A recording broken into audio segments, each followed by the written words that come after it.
ಆಕಾಶವಾಣಿ ವಾರ್ತೆಗಳು ಓದುತ್ತಿರುವವರು ಶ್ರೀದೇವಿ ದಿನೇಶ್. ಮುಖ್ಯಾಂಶಗಳು: ದೇಶದ ನಾರಿ ಶಕ್ತಿಯೇ ವಿಕಸಿತ ಭಾರತದ ಅತ್ಯಂತ ಬಲಿಷ್ಠ ಸ್ತಂಭ, ಪ್ರಧಾನಿ ನರೇಂದ್ರ ಮೋದಿ. ಭಯೋತ್ಪಾದನೆ, ಪ್ರತ್ಯೇಕತಾವಾದ ಮತ್ತು ಉಗ್ರವಾದ ಮಟ್ಟಹಾಕಲು ಒಗ್ಗಟ್ಟಿನ ಮಂತ್ರ ಅನುಸರಿಸಲು ರಕ್ಷಣಾ ಸಚಿವ ರಾಜನಾಥ್ ಸಿಂಗ್ ಕರೆ.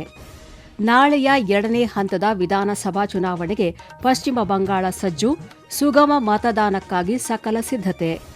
ದೇಶದಲ್ಲಿ ಸದ್ಯಕ್ಕೆ ಪೆಟ್ರೋಲ್, ಡೀಸೆಲ್ ಬೆಲೆ ಏರಿಕೆ ಮಾಡುವ ಪ್ರಸ್ತಾವನೆ ಸರ್ಕಾರದ ಮುಂದಿಲ್ಲ, ಕೇಂದ್ರ ಸರ್ಕಾರ ಸ್ಪಷ್ಟನೆ. ಕಾಮನ್ವೆಲ್ತ್ ಯೂತ್ ಮತ್ತು ಜೂನಿಯರ್ ವೇಟ್ ಲಿಫ್ಟಿಂಗ್ ಚಾಂಪಿಯನ್ಶಿಪ್ 2ನೇ ದಿನವಾದ ಇಂದು ಭಾರತಕ್ಕೆ 4 ಚಿನ್ನದ ಪದಕ.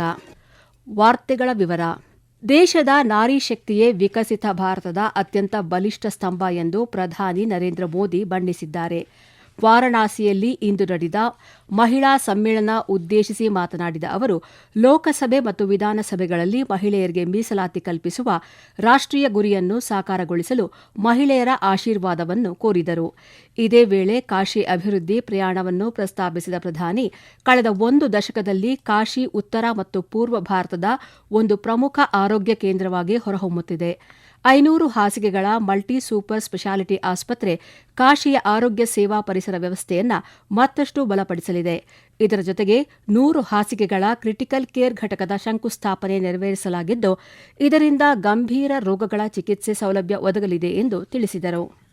साथियों, बीते 1 दशक में काशी उत्तर और पूर्वी भारत का एक बड़ा आरोग्य हब बनकर उभरा है. 500 बेड का मल्टी सुपर स्पेशलिटी अस्पताल काशी के हेल्थ केयर इकोसिस्टम को और मजबूत करेगा. इसके अलावा 100 बेड के क्रिटिकल केयर ब्लॉक का भी शिलान्यास किया गया. इससे गंभीर बीमारियों के इलाज के लिए एक बहुत बड़ी सुविधा काशी में जुड़ेगी. साथियों, गंगा जी की साफ सफाई हो, घाटों के विकास से जुड़ा काम हो या शासन प्रशासन से जुड़े भवनों का निर्माण हो, हर हुआ और भवानीपुर में किसानों के लिए भंडारण सुविधाएं हो, वृद्धाश्रम हो, महिला छात्रावास हो, ये सब काशी के संवेदनशील विकास का ही प्रमाण है.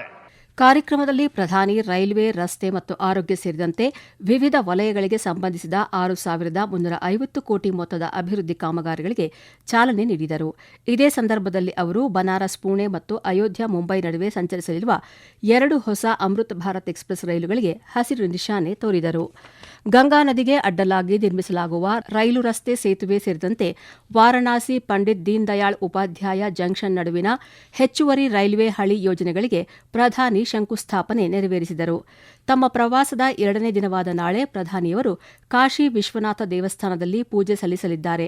ನಂತರ ಹರ್ದೋಯಿಗೆ ಭೇಟಿ ನೀಡಲಿರುವ ಅವರು ಸುಮಾರು 36,000 ಕೋಟಿ ವೆಚ್ಚದಲ್ಲಿ ನಿರ್ಮಿಸಲಾದ 594 ಕಿಲೋಮೀಟರ್ ಉದ್ದದ ಗಂಗಾ ಎಕ್ಸ್ಪ್ರೆಸ್ ವೇ ಅನ್ನು ಉದ್ಘಾಟಿಸಲಿದ್ದಾರೆ. ಭಯೋತ್ಪಾದನೆ, ಪ್ರತ್ಯೇಕತಾವಾದ ಮತ್ತು ಉಗ್ರವಾದ ಮಟ್ಟಹಾಕಲು ಜಾಗತಿಕ ರಾಷ್ಟ್ರಗಳು ಒಗ್ಗಟ್ಟಿನ ಮಂತ್ರ ಅನುಸರಿಸಿ ಭಯೋತ್ಪಾದಕರಿಗೆ ಆಶ್ರಯ ನೀಡುವ ತಾಣಗಳನ್ನು ಸಂಪೂರ್ಣವಾಗಿ ನಿರ್ಮೂಲನ ಮಾಡಬೇಕು ಎಂದು ಕೇಂದ್ರ ರಕ್ಷಣಾ ಸಚಿವ ರಾಜನಾಥ್ ಸಿಂಗ್ ಕರೆ ನೀಡಿದ್ದಾರೆ. ಕಿರ್ಗಿಸ್ತಾನದ ಬಿಷ್ಕೇಕ್ನಲ್ಲಿ ಇಂದು ನಡೆದ ಶಾಂಘೈ ಸಹಕಾರ ಸಂಘಟನೆ ಎಸ್ಸಿಒ ರಕ್ಷಣಾ ಸಚಿವರ ಸಭೆಯಲ್ಲಿ ಮಾತನಾಡಿದ ಅವರು, ಭಯೋತ್ಪಾದನೆ ವಿಷಯದಲ್ಲಿ ಯಾವುದೇ ದ್ವಂದ್ವ ನಿಲುವುಗಳಿಗೆ ಅವಕಾಶವಿರಬಾರದು. ಒಂದು ರಾಷ್ಟ್ರದ ಸಾರ್ವಭೌಮತ್ವದ ಮೇಲೆ ದಾಳಿ ಮಾಡುವ ಸರ್ಕಾರಿ ಪ್ರಾಯೋಜಿತ ಗಡಿಯಾಚೆಗಿನ ಭಯೋತ್ಪಾದನೆಯನ್ನು ಎಂದಿಗೂ ಸಹಿಸಬಾರದು ಎಂದರು.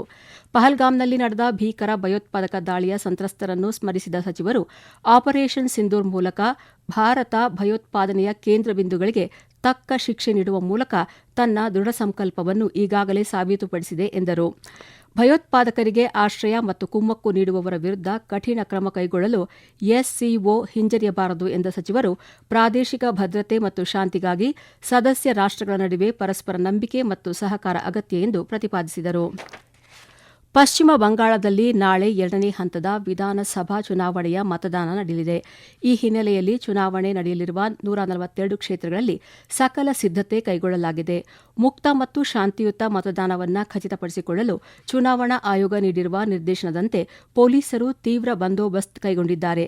ಅಹಿತಕರ ಘಟನೆಗಳು ನಡೆಯದಂತೆ ತಡೆಯಲು ಕೇಂದ್ರ ಪಡೆಗಳು ವಿವಿಧ ಜಿಲ್ಲೆಗಳಲ್ಲಿ ಪಥಸಂಚಲನ, ರೂಟ್ ಮಾರ್ಚ್ ಮತ್ತು ಚೆಕ್ ಪೋಸ್ಟ್ ತಪಾಸಣೆ ನಡೆಸಿವೆ. ಪೊಲೀಸರು ಭದ್ರತಾ ಕಾರ್ಯಾಚರಣೆ ತೀವ್ರಗೊಳಿಸಿದ್ದು, ಚುನಾವಣೆ ನಡೆಯಲಿರುವ ಜಿಲ್ಲೆಗಳಲ್ಲಿ ಈವರೆಗೆ 2,300ಕ್ಕೂ ಅಧಿಕ ಬಂಧಿತ ಕಿಡಿಗೇಡಿಗಳನ್ನು ವಿವಿಧ ಕಾರಣಗಳಿಗೆ ಬಂಧಿಸಿದ್ದಾರೆ. ಈ ವಾರ್ತೆಗಳನ್ನು ಆಕಾಶವಾಣಿಯಿಂದ ಕೇಳುತ್ತಿದ್ದೀರಿ. ನಮ್ಮ ಎಲ್ಲಾ ರಾಷ್ಟ್ರೀಯ ವಾರ್ತೆಗಳು ಹಾಗೂ ಪ್ರದೇಶ ಸಮಾಚಾರ ಈಗ ಆಕಾಶವಾಣಿ ನ್ಯೂಸ್ ಕನ್ನಡ ಯೂಟ್ಯೂಬ್ ಚಾನೆಲ್ನಲ್ಲಿ ಲಭ್ಯ. ನಮ್ಮ ಎಕ್ಸ್ ಖಾತೆ ಮತ್ತು ಇನ್ಸ್ಟಾಗ್ರಾಂ ಖಾತೆ ಆಕಾಶವಾಣಿ ನ್ಯೂಸ್ ಕನ್ನಡ. ಹೆಚ್ಚಿನ ಮಾಹಿತಿಗಾಗಿ ನಮ್ಮ ಫೇಸ್ಬುಕ್ ಖಾತೆ AIR ಕನ್ನಡ ನ್ಯೂಸ್ ಅನುಸರಿಸಿ.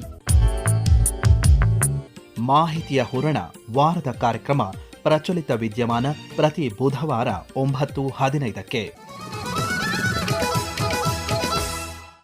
ಪಶ್ಚಿಮ ಏಷ್ಯಾದಲ್ಲಿನ ಉದ್ವಿಗ್ನತೆಯಿಂದಾಗಿ ಜಾಗತಿಕ ಇಂಧನ ಮಾರುಕಟ್ಟೆಯಲ್ಲಿ ಅನಿಶ್ಚಿತತೆ ಕಂಡುಬಂದಿದ್ದರೂ ದೇಶದಲ್ಲಿ ಸದ್ಯಕ್ಕೆ ಪೆಟ್ರೋಲ್ ಮತ್ತು ಡೀಸೆಲ್ ಬೆಲೆ ಏರಿಕೆ ಮಾಡುವ ಯಾವುದೇ ಪ್ರಸ್ತಾವನೆ ಸರ್ಕಾರದ ಮುಂದಿಲ್ಲ ಎಂದು ಕೇಂದ್ರ ಸರ್ಕಾರ ಸ್ಪಷ್ಟಪಡಿಸಿದೆ.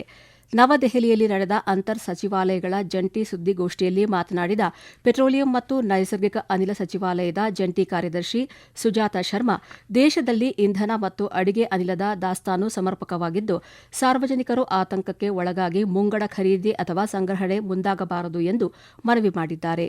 ಪಶ್ಚಿಮ ಏಷ್ಯಾದ ಬಿಕ್ಕಟ್ಟಿನಿಂದಾಗಿ ಕಚ್ಚಾ ತೈಲ ಮತ್ತು ನೈಸರ್ಗಿಕ ಅನಿಲದ ಆಮದಿನ ಮೇಲೆ ಅಲ್ಪಮಟ್ಟದ ಪರಿಣಾಮ ಬೀರಿದ್ದರೂ ದೇಶೀಯ ಗ್ರಾಹಕರಿಗೆ 100% ಪೂರೈಕೆಯನ್ನು ಖಚಿತಪಡಿಸಿಕೊಳ್ಳಲು ಸರ್ಕಾರವು ಎಲ್ಲಾ ಅಗತ್ಯ ಕ್ರಮಗಳನ್ನು ಕೈಗೊಂಡಿದೆ ಎಂದು ಅವರು ತಿಳಿಸಿದ್ದಾರೆ. ವಿಶೇಷವಾಗಿ ಆಸ್ಪತ್ರೆಗಳು, ಶಿಕ್ಷಣ ಸಂಸ್ಥೆಗಳು, ಔಷಧ ತಯಾರಿಕೆ, ಉಕ್ಕು ಮತ್ತು ಕೃಷಿಯಂತಹ ಪ್ರಮುಖ ವಲಯಗಳಿಗೆ ಇಂಧನ ಪೂರೈಕೆಯಲ್ಲಿ ಆದ್ಯತೆ ನೀಡಲಾಗುತ್ತಿದೆ. ಅಲ್ಲದೆ ವಲಸೆ ಕಾರ್ಮಿಕರ ಹಿತದೃಷ್ಟಿಯಿಂದ ಅವರು ಹೆಚ್ಚಾಗಿ ಬಳಸುವ 5 ಕೆಜಿ ತೂಕದ LPG ಸಿಲಿಂಡರ್ಗಳ ಪೂರೈಕೆಯನ್ನು ದುಪ್ಪಟ್ಟುಗೊಳಿಸಲಾಗಿದೆ ಎಂದು ಅಧಿಕಾರಿಗಳು ಮಾಹಿತಿ ನೀಡಿದ್ದಾರೆ. ದೇಶಾದ್ಯಂತ ತಾಪಮಾನ ಏರಿಕೆಯಾಗುತ್ತಿರುವ ಹಿನ್ನೆಲೆಯಲ್ಲಿ ಕಾರ್ಮಿಕರನ್ನು ಬಿಸಿಗಾಳಿಯಿಂದ ರಕ್ಷಿಸಲು ಕೇಂದ್ರ ಕಾರ್ಮಿಕ ಮತ್ತು ಉದ್ಯೋಗ ಸಚಿವಾಲಯ ಎಲ್ಲಾ ರಾಜ್ಯಗಳು ಮತ್ತು ಕೇಂದ್ರಾಡಳಿತ ಪ್ರದೇಶಗಳಿಗೆ ತುರ್ತು ಮಾರ್ಗಸೂಚಿ ಪ್ರಕಟಿಸಿದೆ. ವಿಶೇಷವಾಗಿ ಕಟ್ಟಡ ನಿರ್ಮಾಣ, ಇಟ್ಟಿಗೆಗೂಡು ಮತ್ತು ದಿನಗೂಲಿ ಕೆಲಸಗಾರರ ಹಿತರಕ್ಷಣೆಗಾಗಿ ಕೆಲಸದ ಸ್ಥಳಗಳಲ್ಲಿ ಸಮರ್ಪಕ ಕುಡಿಯುವ ನೀರು, ವಿಶ್ರಾಂತಿ ಕೊಠಡಿ ಹಾಗೂ ತಂಪಾದ ವಾತಾವರಣ ಕಲ್ಪಿಸುವ ಉದ್ಯೋಗದಾತರಿಗೆ ಸೂಚನೆ ನೀಡಲಾಗಿದೆ.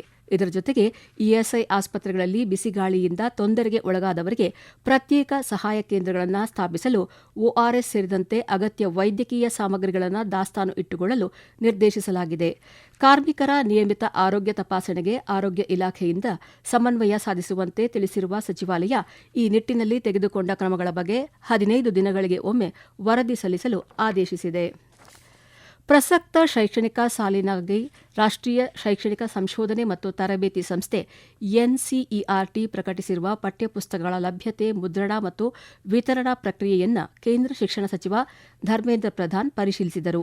ಈ ಕುರಿತು ಮಾಹಿತಿ ನೀಡಿರುವ ಶಿಕ್ಷಣ ಸಚಿವಾಲಯ, ವಿವಿಧ ರಾಜ್ಯಗಳು ಹಾಗೂ ಕೇಂದ್ರಾಡಳಿತ ಪ್ರದೇಶಗಳಲ್ಲಿನ ಪಠ್ಯಪುಸ್ತಕಗಳ ದಾಸ್ತಾನು ಸ್ಥಿತಿಗತಿ ಮತ್ತು ಗ್ರಾಮೀಣ ಭಾಗದ ವಿದ್ಯಾರ್ಥಿಗಳಿಗೆ ಪುಸ್ತಕಗಳು ಸಮಯಕ್ಕೆ ಸರಿಯಾಗಿ ತಲುಪುತ್ತವೆ ಎಂಬುದನ್ನು ಖಚಿತಪಡಿಸಿಕೊಳ್ಳಲು ಅಧಿಕಾರಿಗಳೊಂದಿಗೆ ಸಚಿವರು ಸಮಾಲೋಚಿಸಿದ್ದಾರೆ ಎಂದು ತಿಳಿಸಿದೆ.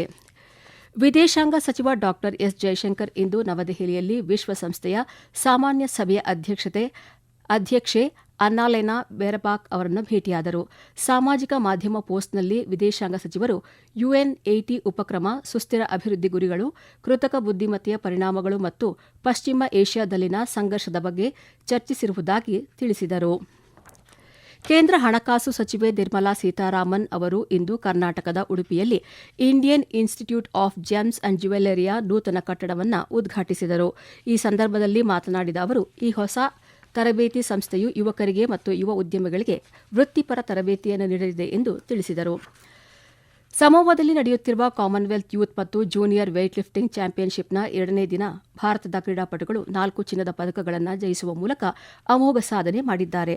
65 ಕೆಜಿ ವಿಭಾಗದಲ್ಲಿ ಸುನೀಲ್ ಸಿಂಗ್, 58 ಕೆಜಿ ವಿಭಾಗದಲ್ಲಿ ಐಸ್ಪಾಂಗಾ ಗೊಗೈ ಮತ್ತು 71 ಕೆಜಿ ವಿಭಾಗದಲ್ಲಿ ಅಭಿನವ್ ಗೊಗೈ ಚಿನ್ನದ ಪದಕ ಮುಡಿಗೇರಿಸಿಕೊಂಡರೆ, ಯೂನಿವರ್ಸಲ್ ಕಪ್ನ 65 ಕೆಜಿ ವಿಭಾಗದಲ್ಲಿ ಅರುಣಾಚಲ ಪ್ರದೇಶದ ಚಾರು ಪೇಸಿ ಚಿನ್ನದ ಪದಕ ಗೆದ್ದಿದ್ದಾರೆ. ಭಾರತೀಯ ವೇಟ್ ಲಿಫ್ಟಿಂಗ್ ಒಕ್ಕೂಟದ ಅಧ್ಯಕ್ಷ ಸಹದೇವ್ ಯಾದವ್ ಕ್ರೀಡಾಪಟುಗಳ ಈ ಯಶಸ್ಸನ್ನು ಶ್ಲಾಘಿಸಿದ್ದು, ಇದು ಜಾಗತಿಕ ವೇಟ್ ಲಿಫ್ಟಿಂಗ್ ರಂಗದಲ್ಲಿ ಭಾರತ ಬೆಳೆಯುತ್ತಿರುವ ಶಕ್ತಿಗೆ ಸಾಕ್ಷಿಯಾಗಿದೆ ಎಂದರು. ಕೊನೆಯಲ್ಲಿ ಮತ್ತೊಮ್ಮೆ ಮುಖ್ಯಾಂಶಗಳು. ದೇಶದ ನಾರಿ ಶಕ್ತಿಯೇ ವಿಕಸಿತ ಭಾರತದ ಅತ್ಯಂತ ಬಲಿಷ್ಠ ಸ್ತಂಭ, ಪ್ರಧಾನಿ ನರೇಂದ್ರ ಮೋದಿ. ಭಯೋತ್ಪಾದನೆ, ಪ್ರತ್ಯೇಕತಾವಾದ ಮತ್ತು ಉಗ್ರವಾದ ಮಟ್ಟ ಹಾಕಲು ಒಗ್ಗಟ್ಟಿನ ಮಂತ್ರ ಅನುಸರಿಸಲು ರಕ್ಷಣಾ ಸಚಿವ ರಾಜನಾಥ್ ಸಿಂಗ್ ಕರೆ. ನಾಳೆಯ 2ನೇ ಹಂತದ ವಿಧಾನಸಭಾ ಚುನಾವಣೆಗೆ ಪಶ್ಚಿಮ ಬಂಗಾಳ ಸಜ್ಜು, ಸುಗಮ ಮತದಾನಕ್ಕಾಗಿ ಸಕಲ ಸಿದ್ಧತೆ. ದೇಶದಲ್ಲಿ ಸದ್ಯಕ್ಕೆ ಪೆಟ್ರೋಲ್, ಡೀಸೆಲ್ ಬೆಲೆ ಏರಿಕೆ ಮಾಡುವ ಪ್ರಸ್ತಾವನೆ ಸರ್ಕಾರದ ಮುಂದಿಲ್ಲ, ಕೇಂದ್ರ ಸರ್ಕಾರ ಸ್ಪಷ್ಟನೆ. ಕಾಮನ್ವೆಲ್ತ್ ಯೂತ್ ಮತ್ತು ಜೂನಿಯರ್ ವೇಟ್ ಲಿಫ್ಟಿಂಗ್ ಚಾಂಪಿಯನ್ಶಿಪ್ 2ನೇ ದಿನವಾದ ಇಂದು ಭಾರತಕ್ಕೆ 4 ಚಿನ್ನದ ಪದಕ. ಇಲ್ಲಿಗೆ ವಾರ್ತಾ ಪ್ರಸಾರ ಮುಕ್ತಾಯವಾಯಿತು. ನಮ್ಮ ಮುಂದಿನ ವಾರ್ತಾ ಪ್ರಸಾರ ನಾಳೆ ಬೆಳಗ್ಗೆ 7:05 ನಿಮಿಷಕ್ಕೆ.